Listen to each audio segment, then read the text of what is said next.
Hi everyone, this is Saloni Sharma. Welcome to my channel learn with Saloni. तो हम previous videos में equations reducible to homogeneous form complete कर चुके हैं। अब हम नेक्स्ट टॉपिक स्टार्ट करने जा रहे हैं, लीनियर डिफरेंशियल इक्वेशंस। तो ये जो लीनियर डिफरेंशियल इक्वेशन हम पढ़ रहे हैं, क्योंकि हमारा अभी टॉपिक क्या चल रहा था, differential equation of first order and first degree, तो उसी के अंडर आएगा। तो लीनियर डिफरेंशियल इक्वेशन हम वही पढ़ेंगे जो फर्स्ट ऑर्डर की होंगी, ठीक है। तो जो एक इक्वेशन होती है किस फॉर्म में, ऐसे dy by d x plus p y is equal to q, जहाँ पर y क्या है, डिपेंडेंट वेरिएबल है, एंड x इंडिपेंडेंट, ठीक है। ये होते क्या है वो हम पहले पढ़ चुके हैं प्रीवियस वीडियोस में। तो और p एंड q क्या है, फंक्शंस ऑफ x हैं, यानी कि ये जो हैं ये ओनली x के फंक्शन होंगे, इनके अंदर कुछ भी y की टर्म नहीं आएगी। और ऐसे ही इधर, या फिर क्या होंगे, कांस्टेंट होंगे, या तो कांस्टेंट होने चाहिए या फिर ओनली यहाँ पर x इंक्लूड होना चाहिए, y हमें नहीं देखना चाहिए। ये p कोई x का फंक्शन होगा और मल्टीप्लाई की y से होगी, ठीक है। तो इस फॉर्म में होंगे, या फिर एक सेकंड फॉर्म जो होती है वो ये d x upon d y plus p x q. Compare करो, देखो यहाँ पर y था तो यहाँ पर x होना चाहिए, एंड यहाँ पर तो y है डिपेंडेंट और यहाँ पर है x डिपेंडेंट और y इंडिपेंडेंट है। और जब यहाँ पर y डिपेंडेंट था तो यहाँ पर y ही आना था, यहाँ पर x डिपेंडेंट है तो यहाँ पर x ही आना है। और p और q यहाँ पर तो x के फंक्शन थे, यहाँ पर किसके होंगे, ओनली y के या कांस्टेंट के, ठीक है। तो ये इसकी अपोजिट है। तो अब जब हम इनको सोल्व करेंगे, जो हमारे पास लीनियर इक्वेशंस होंगी, तो सोल्व करने का भी जो पैटर्न है, जो तरीका है, वो इसके बेस पर ही होगा कि वो इक्वेशन ये है या ये है। सबसे पहले तो हमें यही फाइंड आउट करना होगा, तो इसलिए पहले ही आपको जनरल फॉर्म्स बताई गई हैं लीनियर डिफरेंशियल इक्वेशन की। अब देखते हैं, देखो वर्किंग रूल इसका कि इनको हमें सोल्व कैसे करना है, how to find the solution. So okay, देखो सबसे पहले हमें क्या करना होता है, हमें फाइंड आउट करना होता है इंटीग्रेशन फैक्टर, जिसको हम शॉर्ट फॉर्म में IF लिखते हैं। इंटीग्रेशन फैक्टर कैसे निकालते हैं, ई यानी कि एक्सपोनेंट जो हम पढ़ते हैं, ई की पावर में क्या है, इंटीग्रेशन पी किसके रेस्पेक्ट में, एक्स के, डी एक्स। ये कब होगा, जो मैंने भी आपको फर्स्ट फॉर्म बताई है, dy by d x plus p y is equal to q. जब ये वाली फॉर्म होगी तो हमें IF ऐसे निकलेगा, पी डी एक्स, ठीक है। उसी के रेस्पेक्ट में होगा जिसके रेस्पेक्ट में यहाँ पर डेरिवेट था। अगर सेकेंड वाली फॉर्म होती तो वहाँ पर क्या होता है, d x upon d y. तो अब यहाँ पर IF क्या हो जाएगा, ई की पावर पी डी वाई के ही रेस्पेक्ट में होगा, ठीक है। ये आपको थोड़ा सा ध्यान रखना है, ये फर्स्ट फॉर्म के लिए एंड ये सेकंड फॉर्म। या आप ऐसे भी बोल सकते हो, ये तब होगा जब y डिपेंडेंट वेरिएबल होगा एंड x इंडिपेंडेंट, और ये कब होगा, जब x डिपेंडेंट होगा and y independent. Then IF निकालने के बाद हम क्या करेंगे, हमें क्या निकालना है, solution of the given differential equation, ठीक है। जो भी हमें ये एल है, लीनियर इक्वेशन जो भी दी हुई है, उसका सोल्यूशन क्या होता है, dependent variable multiply IF is equal to q multiply IF, and then उसका हमें इंटीग्रेशन करना है किसके रेस्पेक्ट में, इंडिपेंडेंट वेरिएबल की एंड प्लस कांस्टेंट।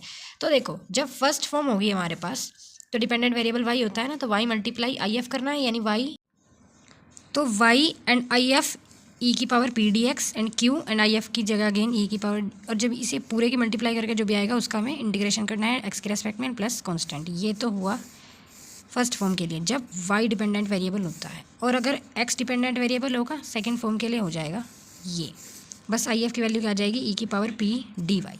तो ये था बेसिक कॉन्सेप्ट। अब हम इसका एक एग्जाम्पल देखते हैं कि linear differential equation of first order का एग्जाम्पल कैसे सोल्व होगा। देखते हैं अपना एग्जाम्पल फर्स्ट। देखो ये हमारे पास क्वेश्चन है, ये देखो dy बाई डी एक्स है प्लस क्या होता है, पी वाई। तो y यहाँ पर है, p फिलहाल ये, लेकिन ये यहाँ पर एक्स्ट्रा आ रहा है, dy बाई डी एक्स के पास कुछ नहीं होना चाहिए। तो हम क्या करेंगे, इस इक्वेशन को, ये मेरे पास क्वेश्चन था, वी है, हमने क्या कर दिया, 1 + x² से डिवाइड कर दिया। अब जब मैं इससे डिवाइड करूँगी तो यहाँ से तो ये खत्म हो जाएगा, इसके अपोन में आ जाएगा एंड इसके भी अपोन में आ जाएगा। एंड ये जो माइनस है ना, माइनस का 4x², इसको मैं इधर ले जा रही हूँ, ये मुझे यहीं कर देना चाहिए था, सॉरी फॉर इट। आप इसको राइट साइड लिख लेंगे, प्लस का 4x², ओके। और इससे जब डिवाइड करेंगे तो क्या क्या आ जाएगा, तो आ जाएगा कुछ ऐसा, 2xy के अपोन में 1 + x² and is equal to 4x² के अपोन में भी 1 + x²। अब इसको आप कंपेयर कर सकते हो, dy बाई डी एक्स, और ये क्या हो जाएगा पूरा, p y is equal to ये है क्यू। तो अब ये क्या बन चुकी है, एक लीनियर इक्वेशन बन चुकी है। This is a linear differential equation. So now first of all क्या फाइंड करना होता है, IF इंटीग्रेशन फैक्टर, जो कैसे निकलता है, ई पी डी एक्स। तो यहाँ पर e की पावर p, यहाँ पर क्या है, ये पूरा, तो 2x अपॉन 1 + x², और इसका डेरिवेट करना है x के रेस्पेक्ट में। अब मुझे ये बताओ, ये जो इंटीग्रेशन करना है ये आप साइड में खुद से करोगे, मैंने आपको बताया था पहले की वीडियो में भी एक कि ये जो नीचे वाली टर्म होती है, अगर इसका मैं डेरिवेशन करूँ एक्स स्क्वायर 1 + x² को डेरिवेट करूँ तो क्या आएगा 2x, क्योंकि 1 का 0 इसका 2x is equal two means dx, अगर मैं इसको t मानती हूँ तो इधर dt है ना।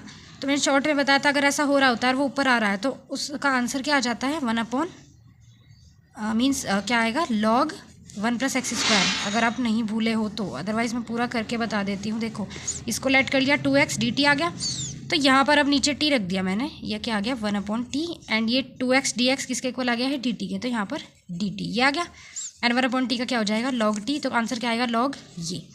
ठीक है, तो e की पावर इसका आंसर क्या आया है log 1 + x²। होप आपको समझ में आ गया होगा अगर आपने पहले की वीडियो देखी है। मैंने यहाँ पर थोड़ा जल्दी जल्दी बता दिया है। आपको इसको t एज्यूम करना है एंड यहाँ पर हमने डेरिवेट कर दिया फिर।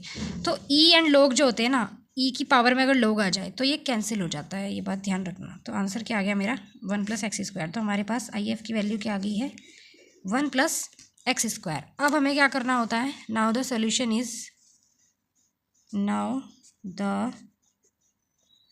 सॉल्यूशन इज क्या फॉर्मूला था, IF × y is equal to Q × IF and यहाँ पर dx एंड प्लस c। तो यहाँ पर अब सारी आप वैल्यूज़ रख दो। तो IF रखा 1 + x² × y is equal to Q की वैल्यू मेरे पास क्या थी, देखो IF रख दिया ये dx + c। Q मेरे पास क्या था, पर अपने क्वेश्चन में जाओ, यहाँ पर देखो Q ये है पूरा, ठीक है। तो इसको वहाँ पर ये यहाँ पर रख दिया 1 + x², 1 + x² से कैंसिल, यहाँ पर क्या बचा ओनली 4x² dx।